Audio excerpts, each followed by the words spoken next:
This is the Effective Engineering Manager podcast. In today's episode, Slava and Adam tackle the topic of micromanagement and provide guidance for engineering managers to avoid it. Welcome to the Effective Engineering Manager podcast. Hi, Slava. It's good to be here today. And today's your time. What would you like to talk about? Today I would like to talk about a pretty serious topic, one of those don't do it things. Today I would like to talk about micromanagement and how it is a silent threat to the engineering teams. Intriguing topic. Certainly a term that has a lot of vitriol attached to it. And I think many of us can attest to either feeling like we've been micromanaged or maybe we've been the ones that micromanaging and we've had to alter our approach. So I'm curious to hear more about this. Tell us a little bit more why micromanagement is a topic you want to talk about today. And you're right. And I have experienced it myself. And every time it happened to me, basically I resigned. So, it's not a fun exercise. And I think it's really a silent killer. And that's why I think this topic is important. So anyway, if you think of it, engineering managers play a crucial role in cultivating an environment that encourages creativity, autonomy, productivity. And what micromanagement does, it poses a significant challenge that undermines those efforts. And it happens when managers excessively control or involve themselves in the team's work, and often taking the work that should be delegated, taking the work off the plates of their direct reports and their even skip levels.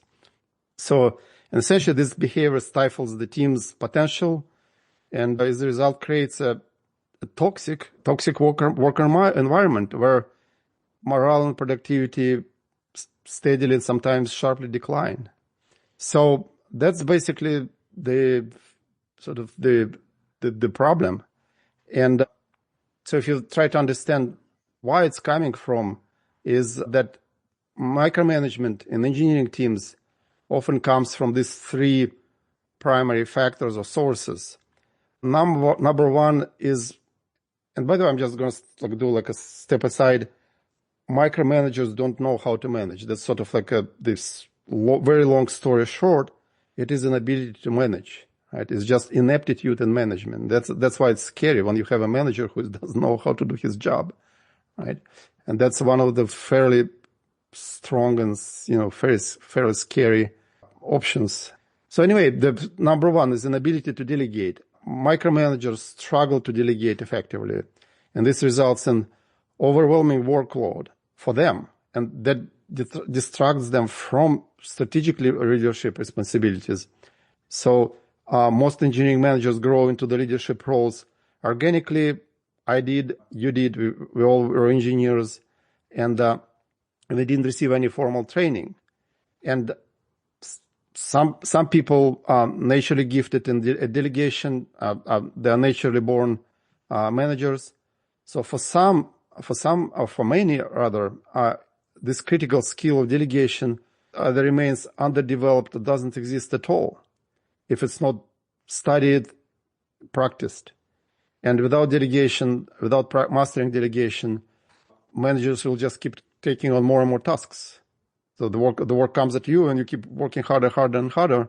In the end, you know that your boss is a micromanager is when he's working harder than everyone else.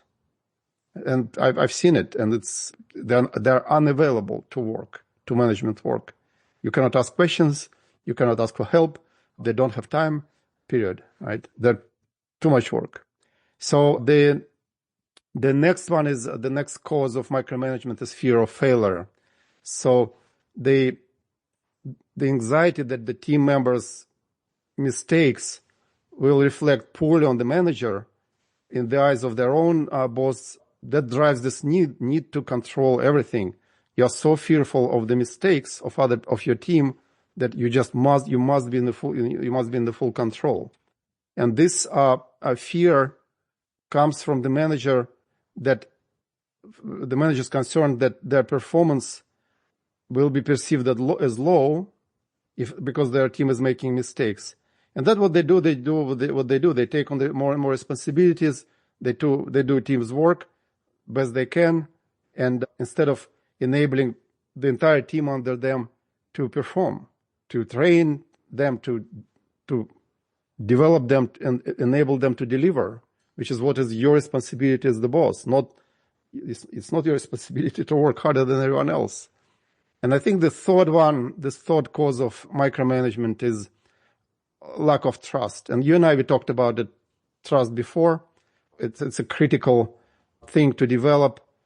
And if trust is not developed, it means that managers will not trust their team's abilities to deliver, and it will cause fear, and it will cause lack of delegation. So to me personally, I think even though it's a third thing in my list, I would say there's a good chance it's number one. And why is it happening? Usually it starts from the failure to build working relationships with their direct reports. And we know the tool for building those relationships. These are one-on-ones. You're going to have a micromanager when your boss tells you, hey, I'm so busy, I don't have time for one-on-ones, right? It means that there's not going to be any sort of a development of a relationship happening between you and your boss. Very simple. And if you're a manager and you don't know anything about your team, and the only thing you do is to dish out tasks and work hard yourself, how can you trust them? You don't know them, right? It's natural not to trust people whom you don't know, but it's just a fallacy because managers do not make an effort to develop that trust, to develop understanding of their people, and when the trust is not there, what happens is that managers second guess team's decisions, override technical choices, and you've seen it too. Right? You come up with something that works, it all needs to be is just hey, go ahead and do it, and then your boss comes in and says it's all wrong, it should be like this and this and that, and you may even know who I'm talking about. So then, I've seen managers redoing the work that their team did, like literally, going into GitHub and recording everything, so writing their own code. So essentially, the result is that progress slows, team's confidence drops, innovation is not happening because innovation means mistakes. You cannot innovate without mistakes, and then the result is that the team becomes completely reluctant to make independent decisions and just sits and wait until the orders arrive. So that's sort of my take on the causes, the three causes of micromanagement. What do you think? You bring up I think your causes are very spot on, and I think you bring up a lot of good rationale behind it. What I would add is, first of all, I don't think micromanagers are micromanaging because they want to. And what I mean by that is, I don't think anybody genuinely comes in and says, I'm going to get the most out of what I need by being supercharged and overseeing every little thing that's done, and to the point where I'm actually, telling you to do it. I think that is a byproduct of two things. One, you've already hit on, which is lack of trust. I think the main reason why people actually do micromanage is because of a lack of trust, not just of their own team, but lack of trust from their managers, their bosses, or culture corporately where there's a lack of trust. And it creates a space where you as a manager now have to respond and still be productive in an environment where trust is not present. And then I think the delegation part, which you hit on as well, is a very direct byproduct of lack of trust. I think when you don't have trust, either upward, downward, or around the organization, and you've never practiced good delegation, as you mentioned, your natural reaction is going to be to micromanage, to feel that you're getting more control over it. And if you've never practiced good delegation and cultivated that and enabled your directs on what a good delegation is, then you're basically working in a very brute force manner where you're trying to do everyone's job for them, right? At the end of the day, right? There's no trust around. You don't know how to properly delegate. You don't have the structure in place to delegate. And so now you're effectively micromanaging every task. And then that compounds on itself because, as we know, micromanagement creates fear, it creates animosity, it creates silos, it creates all the negative things. And so then you're working even doubly as hard as the micromanager to get the information you need, to make sure things are still done, to, fix mistakes, to prevent, things from bubbling up. And so I think you're absolutely right that these are, some of the three main root causes. I would just say that the delegation piece, I think, is an absolute differentiator between people that work environments where there's no trust that can effectively manage strong teams versus ones that end up micromanaging. Yeah, good stuff. 100%. So, let's just move on and talk about, maybe do a deeper dive. What is the impact of the micromanagement on the engineering teams? And I believe that the consequences of the micromanagement are profoundly damaging. Team morale plummets when team members feel disempowered and essentially unable to leverage their expertise. Productivity suffers as micromanagers fail to provide clear direction, and when they are overwhelmed by the desire to control every detail. And this stifling atmosphere essentially pushes talented engineers to seek opportunities elsewhere, and ultimately affecting the retention and overall the culture of the organization. So, and what also happens is the communication breakdown. When teams are led by micromanagers, the communication tends to be vertical, flowing primarily through the manager rather than horizontally among the team members. And it's usually top down. And this dynamic essentially discourages collaboration as team members just feel that it's more efficient to influence the manager for the decisions rather than trying to work with their team members. And the leadership development gets stunted. Micromanagers do not enable leadership and do not enable the development of the leaders because they do not trust the people. How can you make someone a leader if you don't trust them? And also because of that systemic, I would say, a lack of time, they cannot invest in their team's growth, and that they miss opportunities for the for the mentorship. And also young managers may adopt micromanaging behaviors themselves, especially if they didn't develop their own effective management style. If you're a young manager who just came into the profession from being an engineer and you have a micromanager, how are you going to learn? What are you going to learn? So it's pretty scary. So, and another thing is the burnout and disengagement.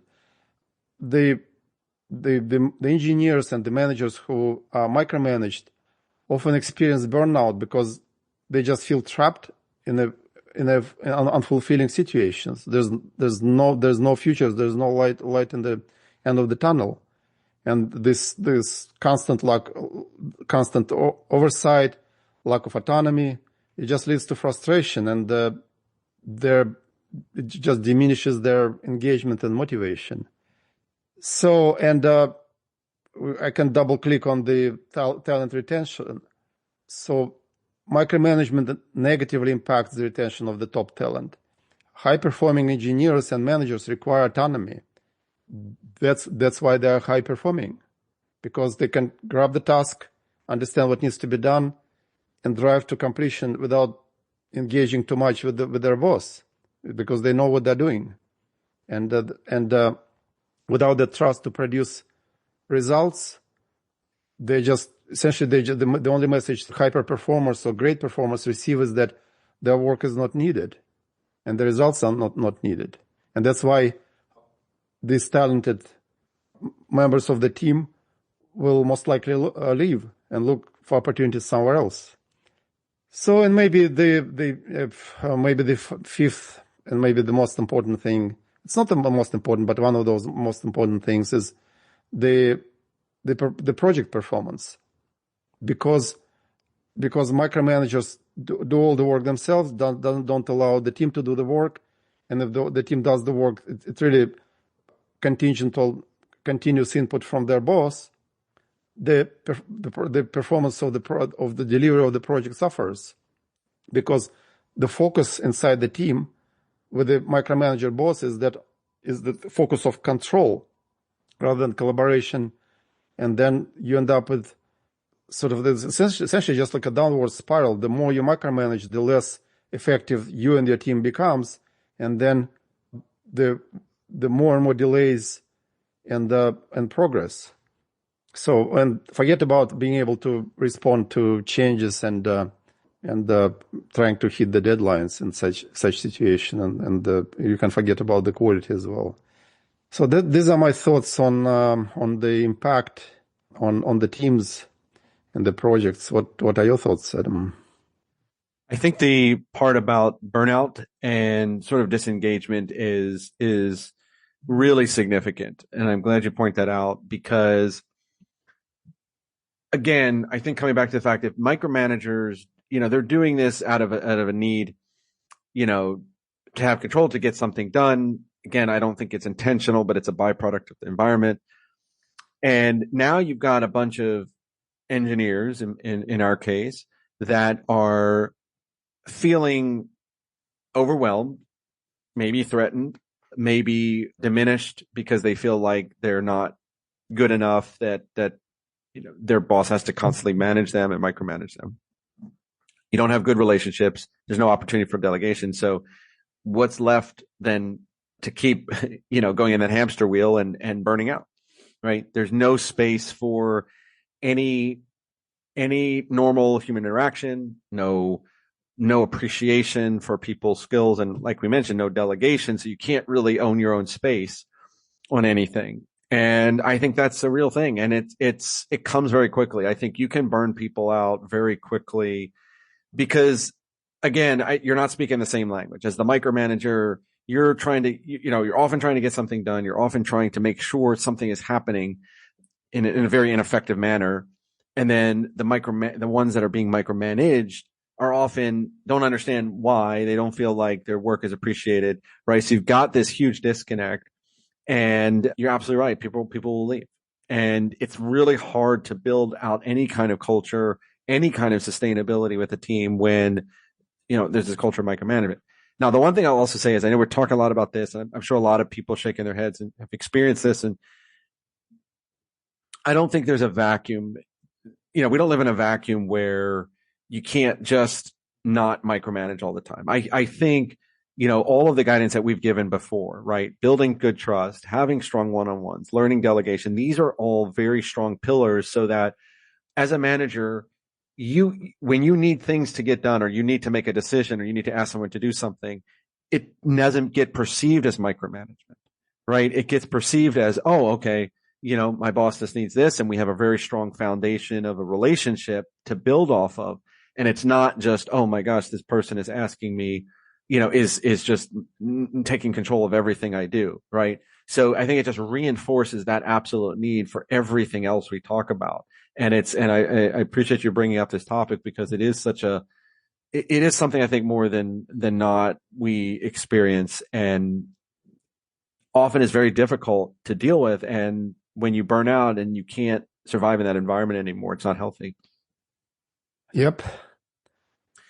Well, yes, we've also brought up the impact of the micromanagement on innovation briefly in the beginning, and I'd like to do a deeper dive into this. So micromanagement does hinder the innovation inside the engineering teams, because for a very simple reason: innovation is unpredictable, and it's an iterative process. It requires creative thinking. Sometimes you make 2 steps forward, 1 step back.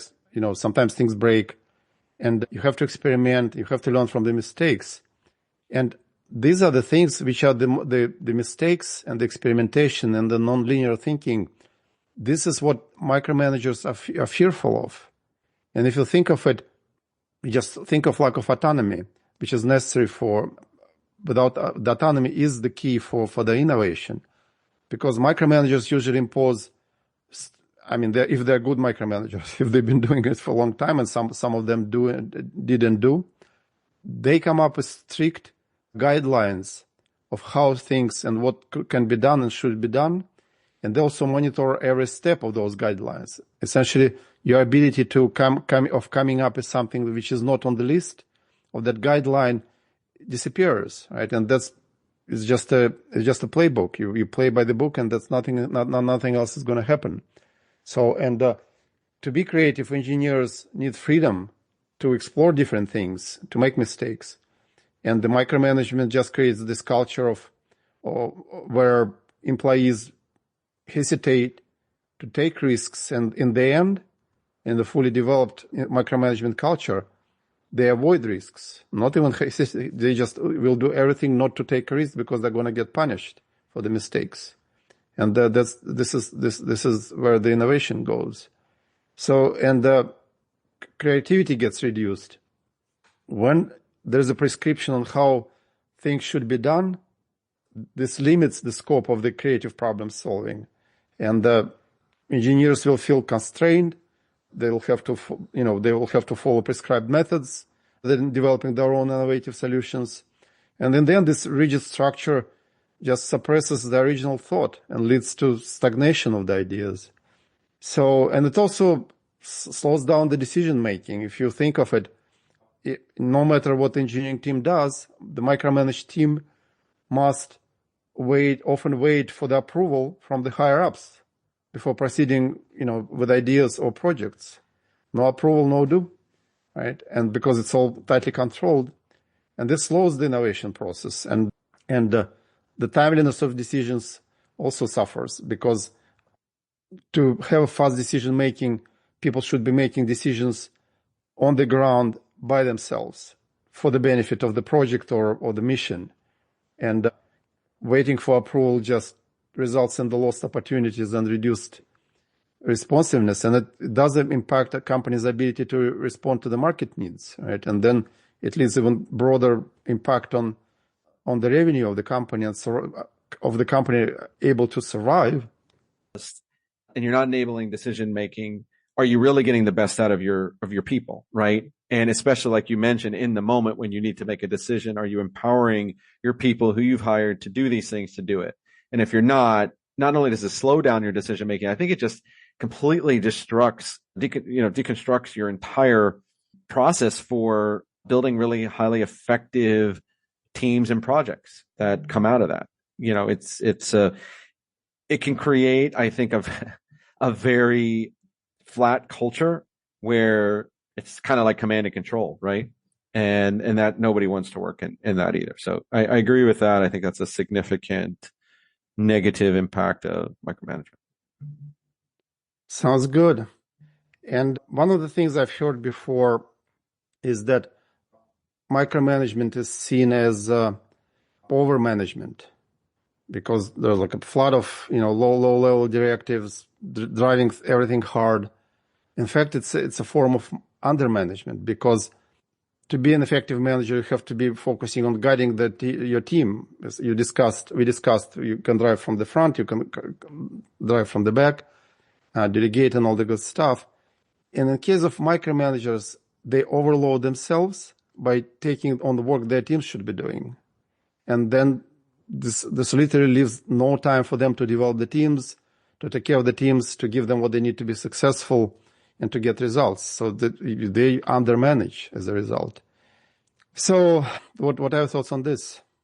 Oh, I 100% agree with that. I mean, and I'll also attest as a engineering manager, especially early on as being a manager, it was hard for me to sort of separate from the day-to-day task of engineering and kind of trust that to other people.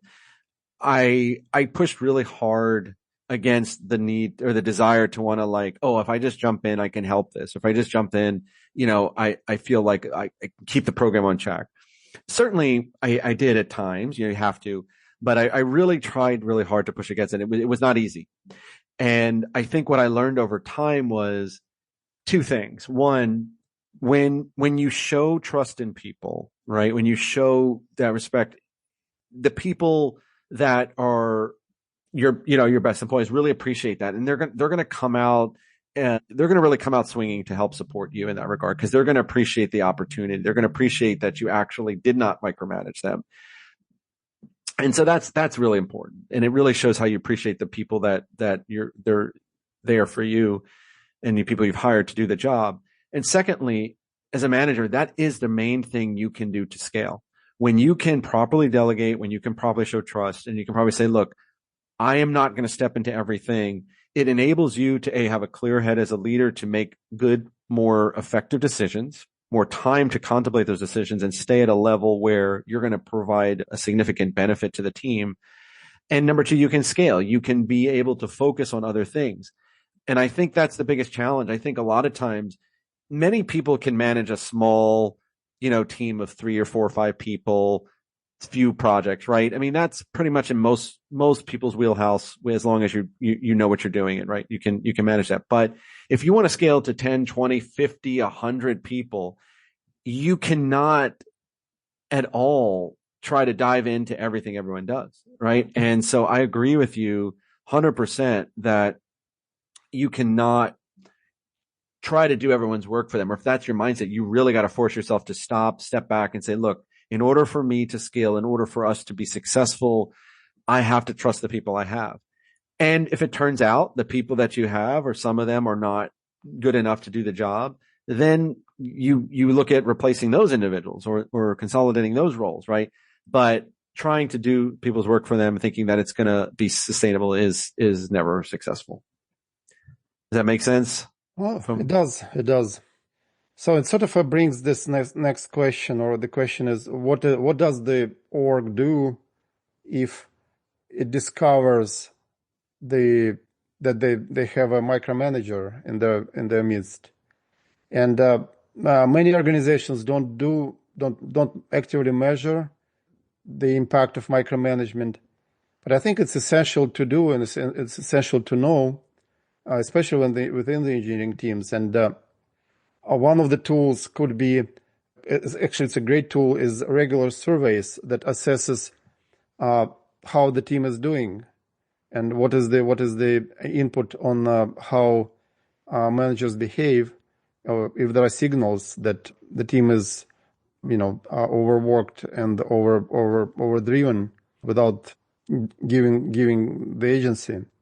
So, and once organization identified that they have a micromanager, they should start with making sure that they provided coaching, they provided leadership training.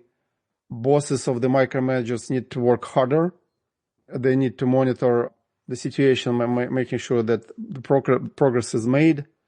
Now, what does an org do if after a period of coaching, a manager doesn't show any improvement in their ability to lead without micromanagement? Then I think the unfortunate reality of it is that those people may need to be let go, because the toxic effect and impact of micromanagement, it goes beyond the individual teams that they're managing, and it impacts the entire org. So, and if they cannot immediately let an individual go, they can mitigate it by reducing the span of their control, maybe giving them smaller teams, and maybe transitioning them to roles where they will be contributing as an individual contributor, where the only thing which are responsible for is their individual output, which is they're doing anyway, and then instead of letting them manage people. So this might allow them to continue adding value to the org while minimizing the damage caused by their micromanagement style. What are your thoughts? No, I agree with you. I think one thing I would say is I think it's extremely important to survey teams in non-intimidating way, certainly not, just to gauge really how the teams are. And you have to kind of dissect that too. Just because team members think they're overworked and think they're being micromanaged may not always be the case, right? So you got to kind of look at it through multiple lenses. The other thing I would also say, though, while I do believe it may be necessary to remove a notorious micromanager from that role and find a better position, I think in this particular case, I would take a slightly softer stance on that, because I think most times micromanagers get that way, again, because they're in a culture of mistrust around them. They probably never had really good disciplines and habits built up to be a good leader, be a good manager. And so it's a byproduct of a lot of that. And I think there should be an opportunity for, the team to come together and say, okay, we feel overwhelmed because we feel like we're being micromanaged. We understand the need and the ask of what our management wants, but here's how we think it can be better. Would you partner with us, from direct to manager or in a team setting to say, like, how can we work this better? And then the manager to be able to say, okay, here are the things that I need out of you guys. And I'll try my best to step back from that. And I think they should be allowed that opportunity, because I think more often than not, teams are in some flavor of micromanagement, right? It's just how much it's really impacting the team. And I agree with you. If you can't get beyond working together and getting beyond that, then maybe there is no other option other than removing that manager from that particular role. Because it certainly, as we mentioned, has a very negative effect and long-standing effect to the team. So I agree with that part of it. Can you talk to us a little bit about what advice we have for engineering managers now, after having heard, how we've broken down why micromanagement is such an important area to be aware of? So yes, it's a good question. So what do we do if an engineering manager found themselves in a situation with having a micromanager boss? And I must say that it's not easy, but yet something can be done. And I'll just try to share some suggestions on how to behave in situations like this and how to manage in situations like this. So number one, and it might sound obvious, but the first and the most important thing that you're going to be doing is be an effective manager.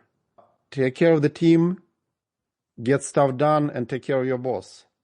So it means that build relationships with your team, build trust, delegate, empower, and keep going. And make sure that that stream of micromanagement does not go through you down to the team. It's not always possible, because if you're receiving a stream of orders every 2 hours, you won't have an option but to delegate down to the team, and then the team is going to be receiving a stream of orders every 2 hours. So, but you should do your best to be a good employee to your boss, to your micromanager boss. And what it does, longer term, if it's survivable, what it's going to do is that your boss maybe, hopefully, will develop a bit more of trust in you.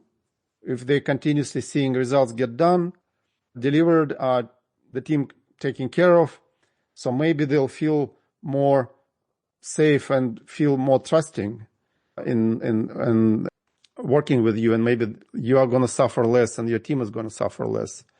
So what it means that thoroughly understand what's important to your customers, to your company, to your boss, to your team, make it happen.